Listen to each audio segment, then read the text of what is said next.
ethnicity, whatever you want to call it. And I don't even know how we ended up together, to be honest with you. We just know it is 1,000% where we need to be. And we're super grateful for that. If you look at some of these... Very thankful. Some of these pictures, a little bit of history. We're going to dance? Or you just going to switch sides? All right. I'll dance. Okay.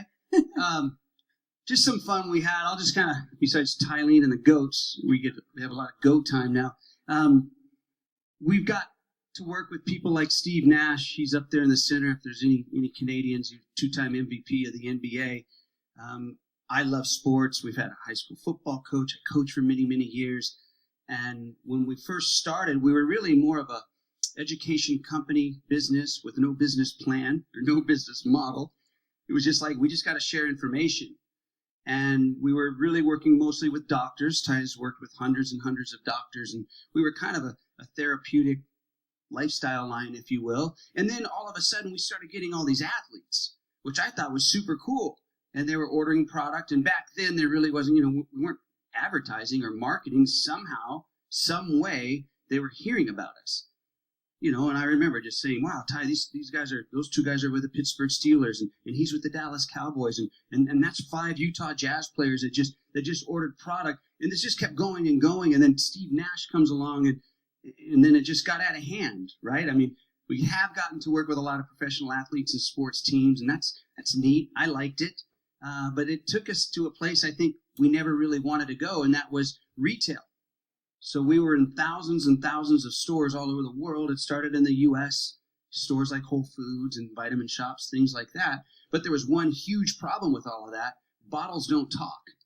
And that was never our intention, right? Have you ever ended up somewhere that you really don't know, how the heck did I get here in the first place? And that's kind of what happened to us. It was neat to have all these stores and whatnot, but we lost ourselves. And so this is what we need to be doing. We need a platform with people like yourself so we can share simple information that can be shared and shared and shared again.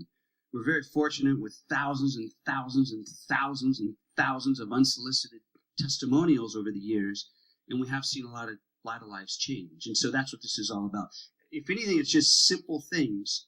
And then, of course, we'll incorporate the product. We're going to talk about that, and you can see how that all plays together. Is that cool? Take it away. Raw food versus cooked food. So prime example, today you got food, and there was an apple in there. So that's why we always like to use apples. And then there was an apple in your package today, and then there was chips. So that's representative of the burger that's up there. So I want you to really understand the difference between a raw food and a cooked food. So the raw food, like the apple or a banana or a pineapple or anything like that, even sashimi, like a raw salmon, it hasn't been cooked. So anything heated over 100, people argue about this number, but let's say around 118 degrees or more, you're going to denature the food. You're going to render the enzymes pretty much dead in that food. So therefore, it's going to become harder for you to break it down and digest it.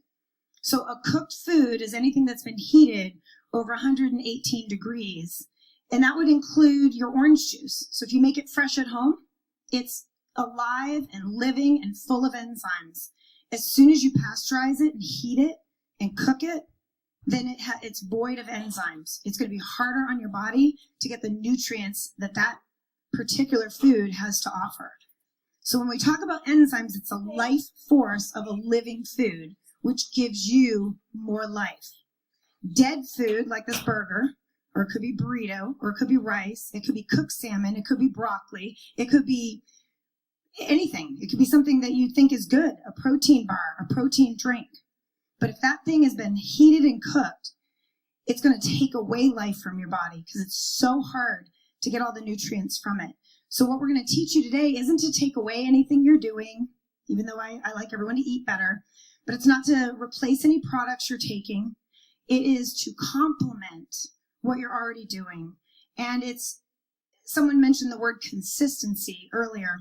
And that's so important with this product because you have to be consistent. Every single time you pick up a cooked food, you want to have that little capsule ready to go to take at the beginning of a meal. It's so, so important. I don't have enough time today to tell you why, but there's a huge anti-aging component to that. And maybe on one of the trainings, I'll go into a little bit more, because there's 3 types of enzymes. There's food enzymes that I just talked about that's in your food. There's digestive enzymes. That's what's in your saliva and your stomach. And then there's metabolic enzymes. They handle all this different processes in your body. And that's where the anti-aging begins. But I don't have time to get into it today, but it's fascinating. So when this all started, it was really kind of magical in a way. At that time, I was in my early mid-30s. I was a head high school football coach out in Arizona. I won't say the names, but I had very bad pain in my hands. I couldn't throw the ball around with the guys anymore. I had acid reflux. I had indigestion. These types of things that I didn't really know why. I had already lost my mom to colon cancer, and I was doing my own research. I was trying to eat better. I was doing some juicing and things like that. And then one night, magical night, I get introduced to this lady. Best night of his life. Yes. She reminds me that often. And I remember her just telling me she had worked with some athletes and some different things. And I had been to several doctors in Arizona, Scottsdale, and Phoenix, and they weren't giving me the answers I wanted. One doc said I needed surgery. I didn't want to do that. I had lost a sister of mine my senior year in high school. She went in for a routine surgery on one of her ribs, and that particular doctor happened to be on the phone with his broker and gave her the wrong anesthesia, and she passed. So I've been pretty shy of going under the knife for anything since that time. And others wanted me on medication. And I'm a true believer that none of us are drug deficient, we're nutrient deficient. And so when I met Tylene, she told me, the very first night I met her, she told me she wanted to save the world. I thought that was kind of corny. I had no idea what she was talking about. I'm still working on it. Still working on it, but she drugged me into this deal because it took her 4 or 5 days to start in a big way turning my health around. And I was pretty healthy. And from that moment on is when we decided about 3 years later, we have to get this information out there. I'm going to do with Tylene right now. I'll let you talk. I'll put the mic down. What she showed me. You can be my Vanna. I'll be your Vanna. All right. About 20 years ago. Sexy Vanna. Oh, yes. It'll work. Sure. What he's getting ready to do is show you something that I really encourage you all to do, which is to go get a cooked food. We like to use a little pudding cup, and they're everywhere. You can buy them probably anywhere, probably even at the gas station. And this is a really good, I guess you'd call it a prop for you to educate your friends and family. And we always say, who are we to not teach someone this? This is about education. This isn't about them buying anything. This is about them being educated so you can change their world. It's about prevention. You heard the lawyer say earlier, don't talk about disease and all those things. You won't have to if you are all about prevention. Let's prevent things before anybody ever gets a disease. That's a whole new concept. So what Sean's going to do is he's going to show you when he's stirring this pudding. He's going to pick up the cup for a second, and we're just going to show you because I want you to know it's not liquefied already. So it's thick and clumpy and might fall out. No. And so that is a processed food, but it's also a cooked food. So it's to represent any cooked food. So don't get lost in the fact that it's pudding. That could be steak. It could be a potato. It could be lentils. It doesn't matter. It's a cooked food. It could be a sweet potato that's been cooked. We're going to take our little veggie enzyme. It's a little bit of stabilized probiotics. Thank you. Very good. So it's a full spectrum, plant-based plant enzyme with a little bit of stabilized probiotics. So I'm going to open this little veggie capsule. And then what he's going to do is he's going to stir it. That's going to mimic the peristalsis action that naturally goes on in your stomach, the wave-like motion. And a capsule, just so you guys know, is a delivery method. So if you don't like capsules, open it up and pour it in your mouth. It doesn't matter. I had somebody that would pour it on the burgers. Go for it. Do it. Put this in, stir it up. It's a great visual for people to see how enzymes actually work. Don't get caught up on the pudding. It's not about when people say, I don't eat pudding.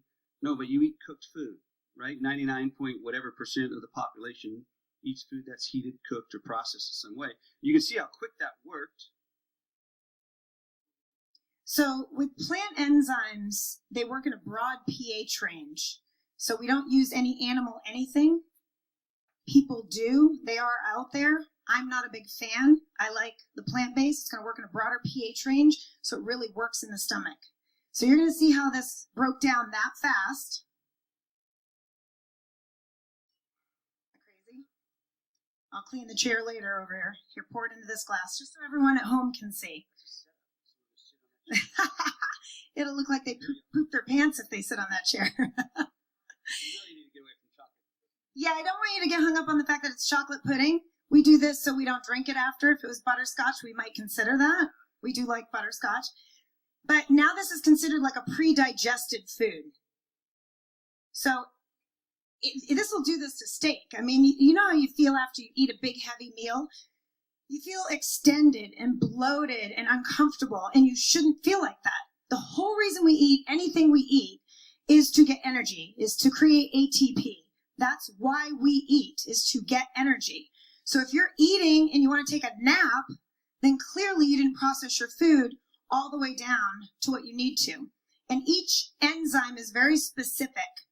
So there's macronutrients in your food, which is a protein, a carb, and a fat in all your food, okay? Macronutrient meaning larger molecule. And the whole concept of enzymes is to break it down to a small, usable molecule. So in the case of fats, and you'll see this on the label too to keep it simple for you, you'll see lipase, and lipase digests fats. So if you had raw cheese or raw milk, that enzyme is present in that raw food to digest that particular thing in that raw food.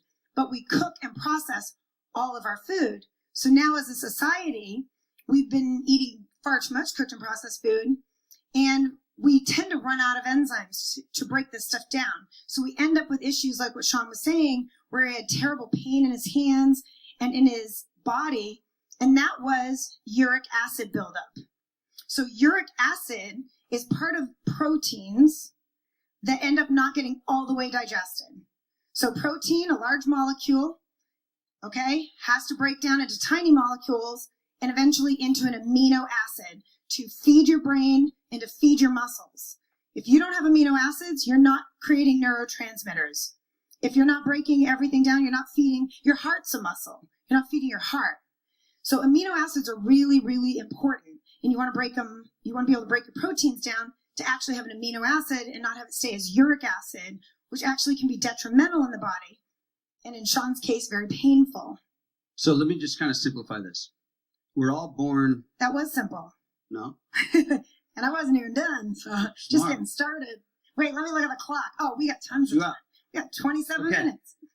So we're born with this pancreas. We have this little bank account, basically, of digestive enzymes, okay? But what we don't know, the big mystery is, we don't know what we start our life with. So even if all of us lined up across the stage and we were born on the same day at the same time, but we had different parents and different grandparents, we would all have a different amount of these enzymes in our little bank account. Okay, does that make sense? And so now we take day one of our life and day two, and as we get older and older and older, we're depleting our little bank account of enzymes. It's really about preserving our enzyme bank account. Okay, and that's why now you're hearing issues, and you can look this stuff up for yourself. Little kids, now we have 6, 7, 8-year-olds with diseases, issues, whatever you want to call them, that used to be really for that latter part of life, because it's the food changed after World War II. Our food really changed in this country, right? We started canning our food. You guys remember all this? And then, I don't know, I'm the youngest of 8. Maybe that's what attracted me to Dave. Dave's from a big family. I was like, holy cow. TV dinners. If you're my age, TV dinners were nasty, man. We started eating. Well, canning and TV dinners, anything like that, the whole idea of canning is to kill and get rid of all of the enzyme activity and the bacteria. So even the probiotics in here are extremely important for your body.